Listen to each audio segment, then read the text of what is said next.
나는 포도나무요 너희는 가지라는 제목으로 하나님의 말씀 전하도록 하겠습니다. 갑작스럽게 추워진 날씨에 겨울이구나 하는 생각이 듭니다.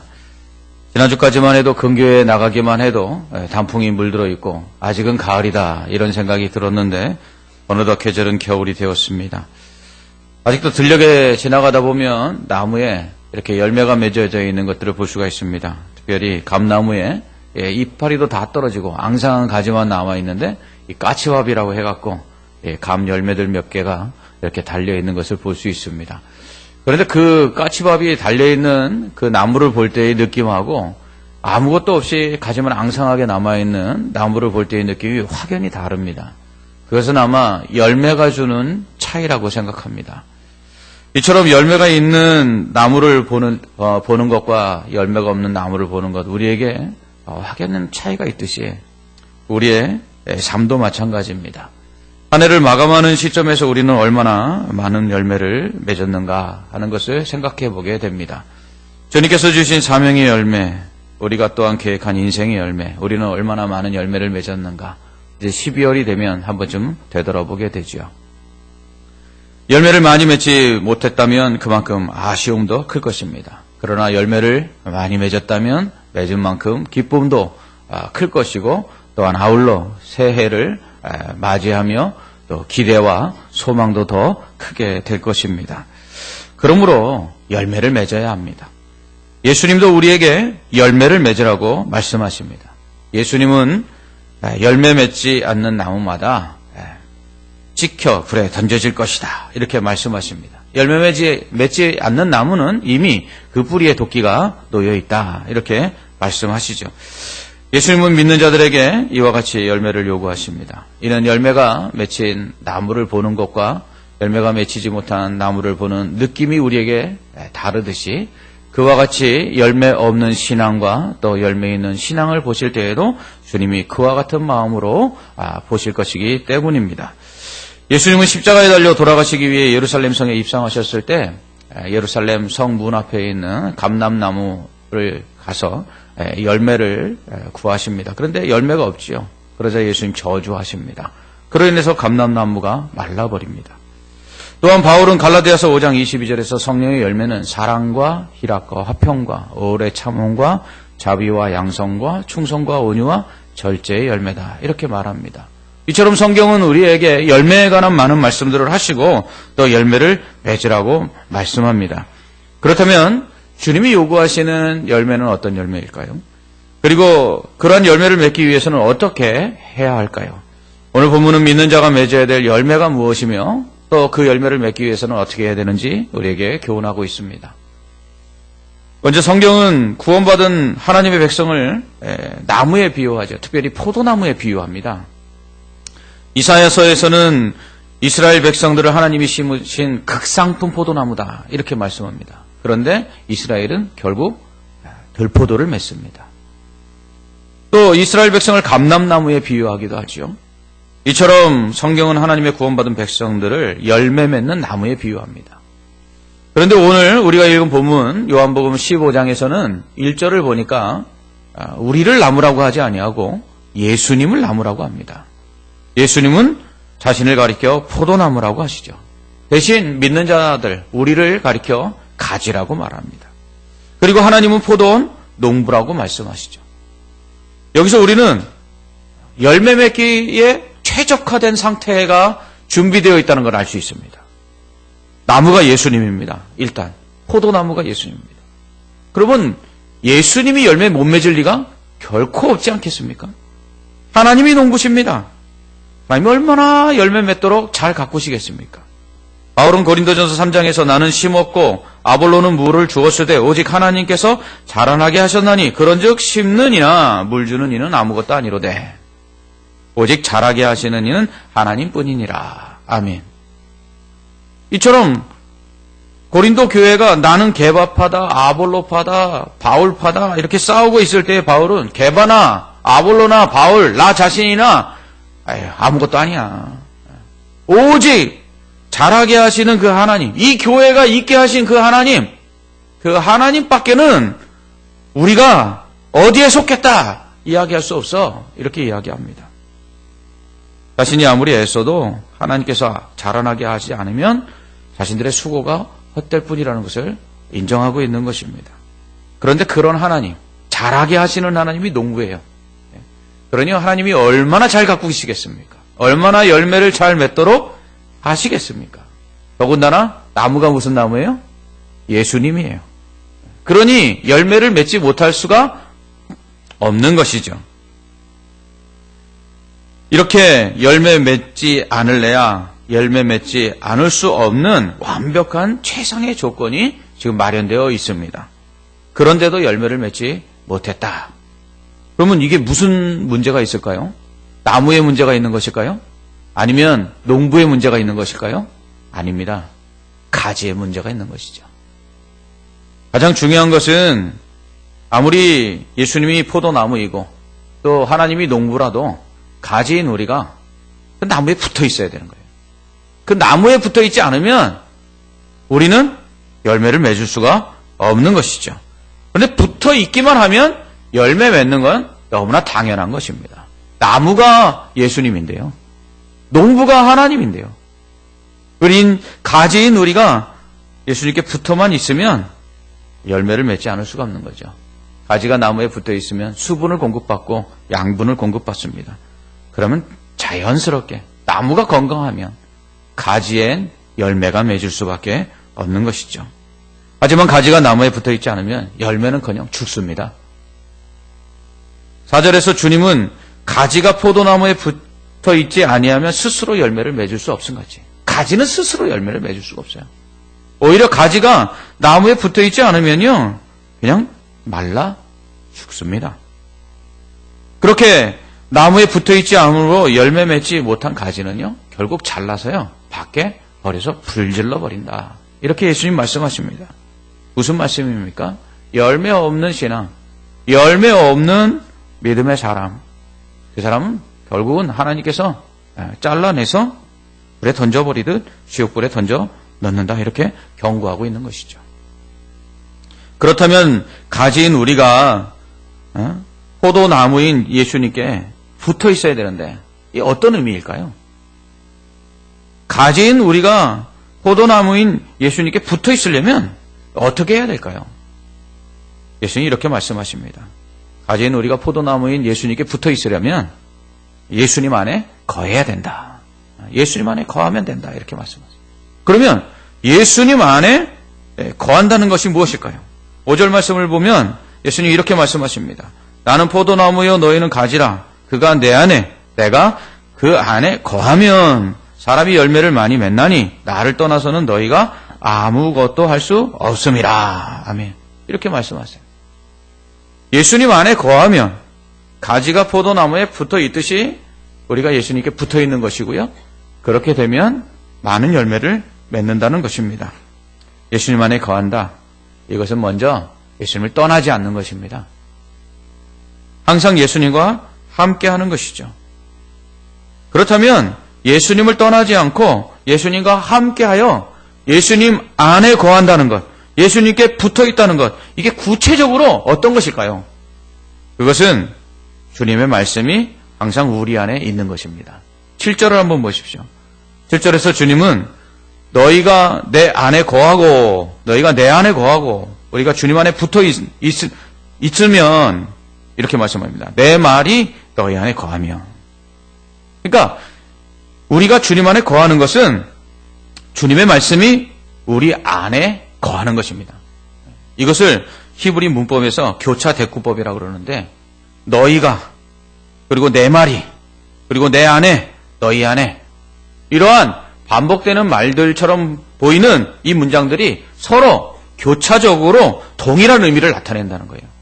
그러니까 너희는 내 말이 내 안에 너희 안에 이걸 바꾸면은 너희가 내 안에 거하고 그러면 내 말이 너희 안에 거하는 그때에 결국은 너희가 내 안에 거하듯이 너희가 내 안에 붙어 있는다. 이 말씀이에요. 그러니까 결국은 주님의 말씀이 우리 안에 있어서 우리의 마음에 새겨지고 기억이 나고 그리고 그 말씀이 우리의 그 생각뿐만 아니라 우리의 행동을 제어할 때에 우리는 주님 안에 거하는 것입니다. 한 나라의 법이 그 나라 안에 있는 사람들을 어떻게 합니까? 제어하지 않습니까? 그것처럼 우리가 주님 안에 있다는 것은 주님의 말씀이 우리를 제어하는 것이에요. 그럴 때 우리가 주님 안에 있는 것이고 주님께 붙어 있는 거예요. 쉽게 말하면 주님의 말씀을 날마다 기억하고 그 말씀을 내 마음에 새기고 그 말씀대로 순종하여 살 때에 우리가 주 안에 붙어 있다는 것이죠. 그럴 때 열매를 맺게 된다는 것입니다. 그러므로 주님의 말씀에서 떠나서 주님의 말씀이 내 안에 없고, 그래서 주님의 말씀은 기억나지 아니하고 세상의 일들, 세상의 방법들만 기억이 나고 내 삶은 그 말씀을 따라 행하는 것이 아니라 세상의 그 논리와 세상의 교훈을 따라서 살아갈 때 우리는 주님으로부터 멀어지는 것이죠. 마치 탕자가 아버지를 떠나서 살 때에 아버지 말씀에 순종할 수 없었던 것처럼 우리가 주님에서 떨어져 있다는 것은 결국 그 말씀에 순종하지 않는 것. 그럴 때 주님으로부터 떨어져 있는 거예요. 열매를 맺을 수가 없는 것이죠. 이처럼 주님의 말씀이 우리 안에 있어서 그 말씀이 날마다 기억나고 또 그 말씀이 우리의 마음에 새겨질 때 그때 우리의 삶에 변화가 일어나는 것입니다. 왜냐하면 하나님의 말씀은 살아서 역사하는 운동력이 있기 때문입니다. 하나님의 말씀은 살아있는 능력이 되기 때문에 그렇습니다. 그 말씀이 우리 속에 들어와 있기만 하면 우리는 변화가 일어나는 거죠. 히브리서 4장 12절은 하나님의 말씀은 살아있고 활력이 있어 좌우의 날선 어떤 검보다 예리하여 혼과 영과 및 관절과 골수를 찔러 쪼개어 또 마음의 생각과 뜻을 판단하나니. 아멘. 이렇게 말씀합니다. 이 하나님의 말씀은요, 수술하는 칼과 같아요. 그래서 살을 찢고 뼈까지 쪼개는 거예요. 더 나아가서요, 영적인 수술을 합니다. 그래서 영과 혼까지도 완전히 다 찢어놔요. 그럼 어떻게 됩니까? 다 드러나는 것이죠. 그래서 말씀을 읽을 때에는 우리 속에 숨겨뒀던 죄들이 자꾸 드러나는 거예요. 말씀을 읽다 보면 우리가 아무도 모르게 지은 죄들이 자꾸 주님 앞에서 드러나는 거죠. 그래서 어떤 분이 성경을 읽다가 이렇게 읽지 못하고 저한테 와서 이렇게 말씀하시더라고요. 목사님, 두려워서 못 읽겠습니다. 겁나서 못 읽겠습니다. 성경을 읽는데 어쩜 이렇게 성경이 아무도 모를 거라고 생각했던 내 죄를 콕콕 찔러대는지요. 견딜 수가 없습니다. 말씀이 우리 안에 있으면 우리 가만두지 않아요. 그 말씀이 정말 살아있는 사람은요, 그 사람 변화되지 않을 수가 없습니다. 그래서 우리가 말씀을 읽으면 심령 깊은 곳에 감추어뒀던 죄까지도 다 주님 앞에 회개하게 되는 것이죠. 뿐만 아니라 우리의 폐부 깊숙한 곳까지 다 하시는 주님께서 말씀을 통해서 그것을 드러내신 후에는요, 그것을 제거해 주십니다. 깨끗하게 해 주십니다. 그래서 더럽고 추한 부분들이 제거되어 깨끗하게 되는 것이죠.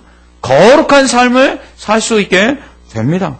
그래서 말씀을 가까이하여 읽고 들을 때 우리 안에 변화가 일어나고 그 속에서 우리가 의로움과 거룩함을 나타내게 되는 것이죠.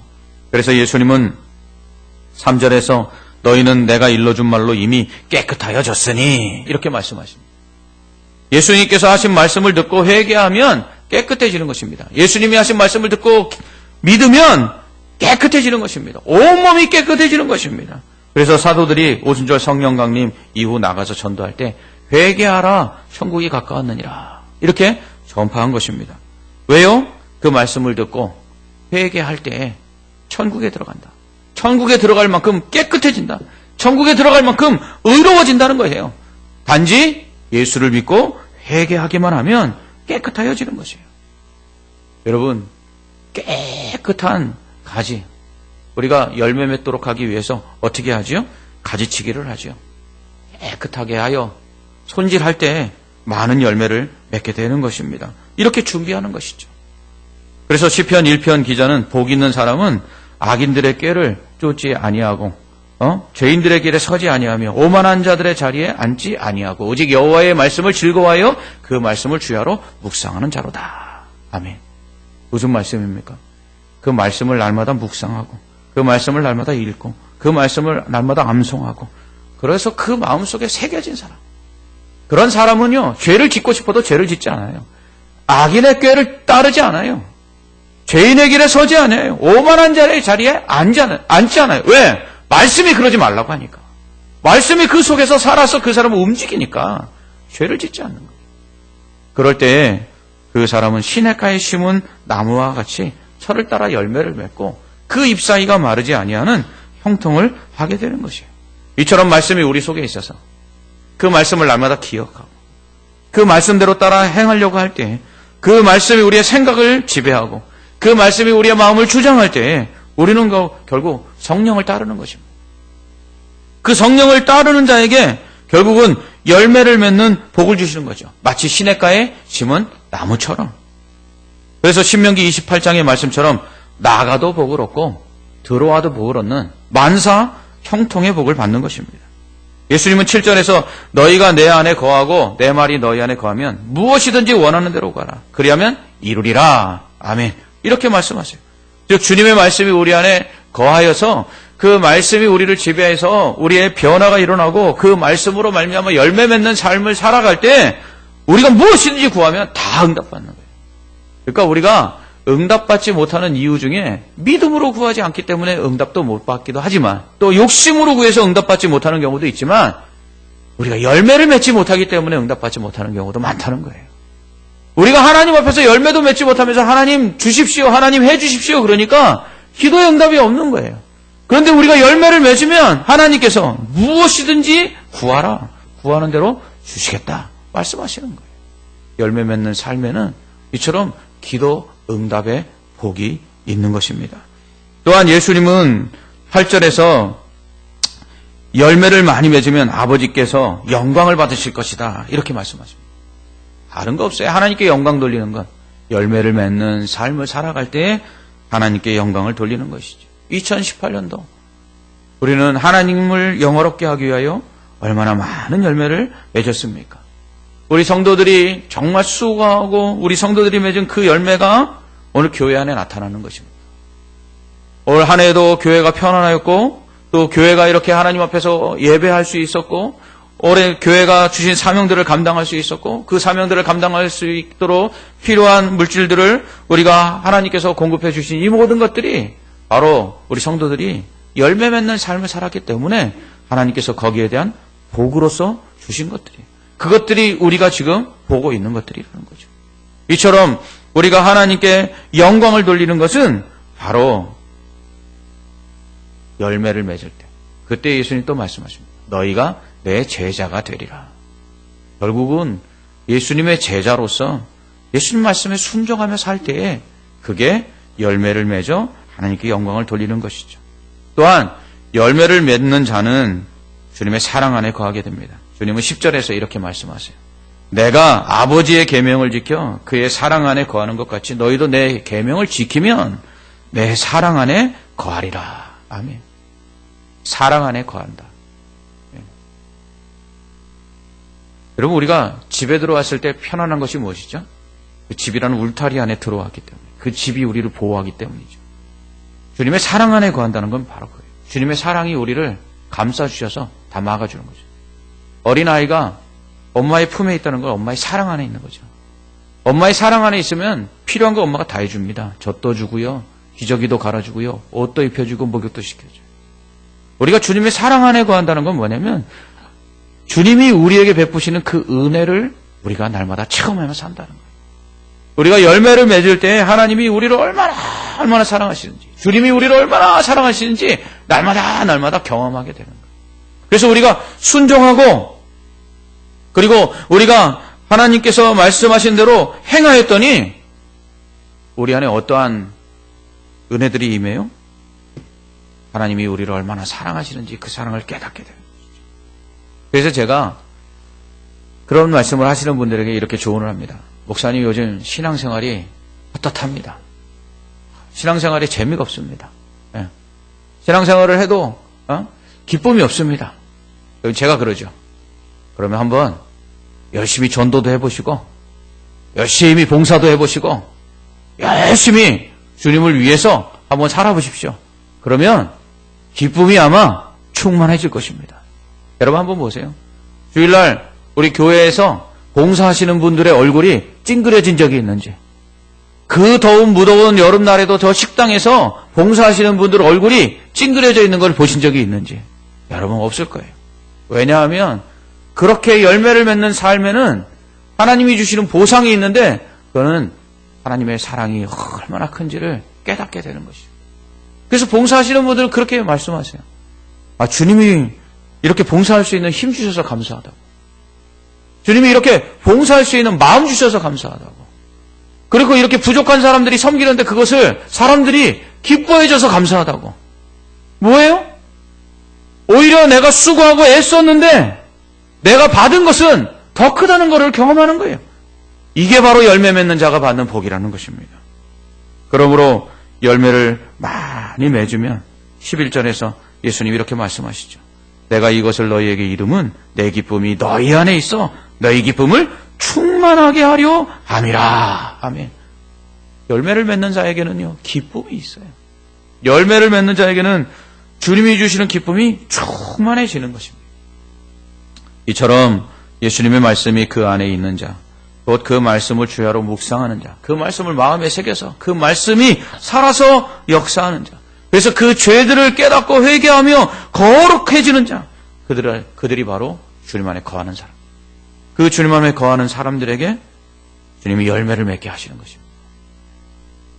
주님은 이렇게 주님의 말씀이 그 안에 있어 그 말씀대로 순종함으로 열매 맺는 자들에게 복을 주시는데 다음과 같은 복을 주신다 말씀하고 있어요. 우리가 지금까지 살펴본 말씀들인데, 첫째로 깨끗해집니다. 거룩해집니다. 그로 인해서 더 많은 열매를 맺을 수 있게 하십니다. 둘째로 십자가에 심은 시냇가에 심은 나무처럼 철을 따라 열매를 맺고 그 잎사귀가 마르지 않은 형통의 복을 주십니다. 무엇이든지 구하는 대로 기도에 응답하시는 복을 주십니다. 하나님께 영광을 돌릴 수 있도록 더 많은 열매를 맺게 하십니다. 주님의 사랑을 받게 하며 주님의 사랑이 그 안에 충만해서 늘 기쁨이 넘치게 하십니다. 이것이 바로 열매 맺는 자가 받는 복이라는 것이죠. 그럼 이런 복을 받으려면 어떤 열매를 맺어야 되는가? 오늘 말씀의 결론입니다. 가장 중요한 것. 우리가 어떤 열매를 맺어야 될까요? 그건 바로 사랑입니다. 12절에서 예수님은 내 계명은 곧 내가 너희를 사랑한 것 같이 너희도 서로 사랑하라 하는 이것이니라. 아멘. 주님이 우리를 사랑하사 십자가에 자신의 생명을 내어주신 것처럼 우리도 사랑해야 된다는 거예요. 어떻게 해요? 목숨 내놓고. 사랑이 그래서 쉽지 않은 거예요. 대충 사랑하다가 포기하지 말라는 거예요. 이만큼 사랑했으니까 됐지 하고 스스로가 자신의 사랑에 대해서 평가하지 말라는 거예요. 예수님은 죄인된 우리를 사랑하셔서 모든 것을 다 주셨어요. 주님이 가지신 의도 우리에게 주셔서 죄인들을 의롭게 하셨죠. 하나님의 아들됨을 우리에게 주셔서 우리로 하나님의 아들 되게 하셨죠. 하늘나라의 상속권을 우리에게 주셔서 우리가 하늘나라에 가서 예수님과 함께 상속을 받아 왕 노릇하게 하셨죠. 더 나아가서 자신의 생명마저 우리에게 주셔서 우리를 살리셨죠. 사랑은 이것이라는 거예요. 그러면서 예수님은 오늘 우리가 읽은 12절 이후에 친구를 위하여 목숨을 버리는 것보다 더 큰 사랑이 없는데 너희는 내 친구라 이렇게 말씀하셨어요. 그렇습니다. 주님 항상 우리에게 사랑하라고 말씀하시면서 그 앞에 조건 붙여요. 내가 너희를 사랑한 것처럼. 한 해를 마감하면서 우리는 얼마나 많은 사랑의 열매를 맺었는지 한번 점검해 봐야 합니다. 많은 열매들이 있지요. 신앙의 열매들도 있고 성령의 열매도 있고 사명의 열매도 있고 우리도 열매를 많이 맺었어요. 그런데 그런 열매들 가운데 사랑의 열매를 얼마나 많이 맺었는지 한번 점검해 봐야 합니다. 오늘 말씀을 준비하면서는 선한 사마리아인의 그 이야기가 떠올랐습니다. 선한 사마리아인, 예수님이 이렇게 사랑하라고 말씀하셨는데 어떻게 사랑했죠? 위험을 무릅썼습니다. 자신의 손해를 감수했습니다. 사랑함으로 수고했습니다. 그리고 결정적인 건 이거더라고요. 선한 사마리아인이 사랑을 베푼 그 사람이 선한 사마리아인을 기억할 수 없을 수도 있다는 거예요. 선한 사마리아인이 다시 돌아왔을 때에 부비가 더 들면 내가 주리라 라고 말하고는 갑니다. 그런데 이 강도 만난 사람이 다 치유가 돼서 이 선한 사마리아인이 돌아오기 전에 자기 집으로 돌아갈 수도 있었어요. 그러면 자기를 이렇게 살려준 사람이 누군지 모를 수도 있다는 거죠. 그런데 선한 사마리아인은 그거 개의치 않아요. 우리가 흔히 사랑하다가 지칠 때가 언제죠? 얼마나 더 사랑해야 되는데 내가 이만큼 사랑 줬으면 적어도 10개를 받았으면 하나는 줘야 되는 거 아니야? 우리 이렇게 생각하죠. 사랑은 그게 아니라는 거예요. 너희가 사랑하는 사람들, 너희가 사랑해서 받을 수 있다면 이방인도 그런 사랑을 한다고 예수님 말씀하십니다. 사랑은요, 주고 끝내는 거예요. 주고 받을 걸 생각하지 않는 거예요. 부모들이 어느 때 자식들한테 서운하죠? 이놈의 자식들을 어떻게 키웠는데 이것밖에 안 해? 그때 서운한 거예요. 근데 부모가 준 사랑만큼 자식도 주던가요? 부모가 준 사랑만큼 자식도 돌려주지 않습니다. 하물며 우리는 어떻습니까? 주님이 베푸신 사랑에 얼마나 갚고 있습니까? 주님 말씀하십니다. 내가 너희를 사랑한 것처럼 너희도 서로 사랑하라. 바울이 이런 말을 합니다. 우리는 사랑의 빚을 진 자라고. 누구에게 빚을 졌어요? 예수님께 빚을 졌어요. 그런데 바울은 말합니다. 내가 이 빚을 누구에게 갚아야 되냐면 이방인에게 갚아야 되고 야만인에게 갚아야 되고 내 빚 갚는 거라고 얘기해요. 그렇습니다. 주님께 사랑의 빚을 졌는데요. 그 빚은 누구에게 갚느냐 하면 형제를 사랑함으로 갚는 거예요. 그러니까 빚 갚는 거예요. 빚 갚는 거. 여러분 빚 갚아서 칭찬받는 사람 있습니까? 빚 갚고 칭찬받는 사람 없어요. 왜 그렇죠? 당연한 거예요. 당연한 거예요.